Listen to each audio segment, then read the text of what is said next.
চনৰ শেষৰ ফালে হ'বলগীয়া যিটো উপ নিৰ্বাচন আমাৰ 24 চনৰ শেষৰ ফালে হ'বলগীয়া যিটো উপ নিৰ্বাচন আমাৰ সেই উপ নিৰ্বাচনত ৰাইজৰ দলে প্ৰাৰ্থিত্ব দিয়াৰ কথাটো আমি গুণাগুণা কৰি আছোঁ।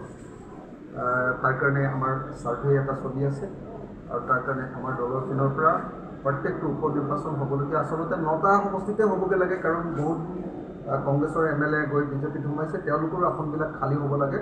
যদি 9টা বিধানসভা সমষ্টি তেতিয়া হয়তো খালী হোৱাৰ চান্স আছে, আৰু টোটেল 9টা যদি বিধানসভা সমষ্টি খালী হৈ যায় তেতিয়াহ'লে নিশ্চিতভাৱে ৰাইজৰ দলে একাধিক সমষ্টিত আমি প্ৰতিদ্বন্দ্বিতা কৰিবৰ কাৰণে প্ৰচেষ্টা অব্যাহত ৰাখিছোঁ।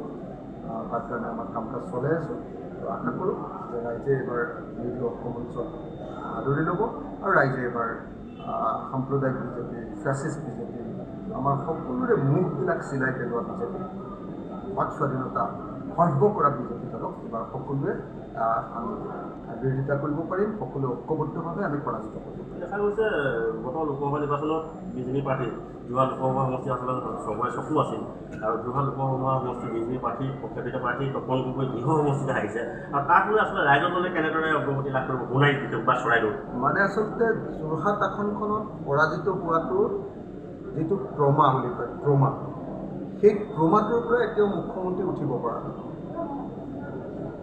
অসমৰ মুখ্যমন্ত্ৰীজনে যে আকৌ কেইদিনমানৰ আগত তেওঁ কৈছিলে যে এতিয়া আমি ৰাজনীতি নকৰোঁ, এতিয়া আমি অকল উন্নয়নমূলক কাম কৰিছোঁ, কিন্তু আপোনালোকে দেখিলে যে কালি নে পৰহি তেওঁ আকৌ ৰাজনীতিৰ কথাবিলাক ক'বলৈ ল'লে, আকৌ ফুল ফৰ্মত তেওঁৰ পুৰণি স্বভাৱটো, তেওঁ সাম্প্ৰদায়িক স্বভাৱটো আকৌ জাগি উঠিলে, তেওঁ বৰ্ণবাদী স্বভাৱটো আকৌ জাগি উঠিলে। আপোনালোকে সকলোৱে দেখিছে।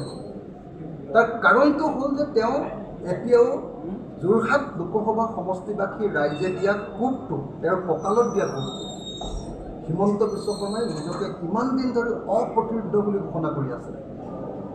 হিমন্ত বিশ্ব শৰ্মাই নিজকে এনেকৈ প্ৰজেক্ট কৰিছিলে যে য'ত হিমন্ত বিশ্ব শৰ্মা থাকিব তাত মানে তেওঁ জিকিব।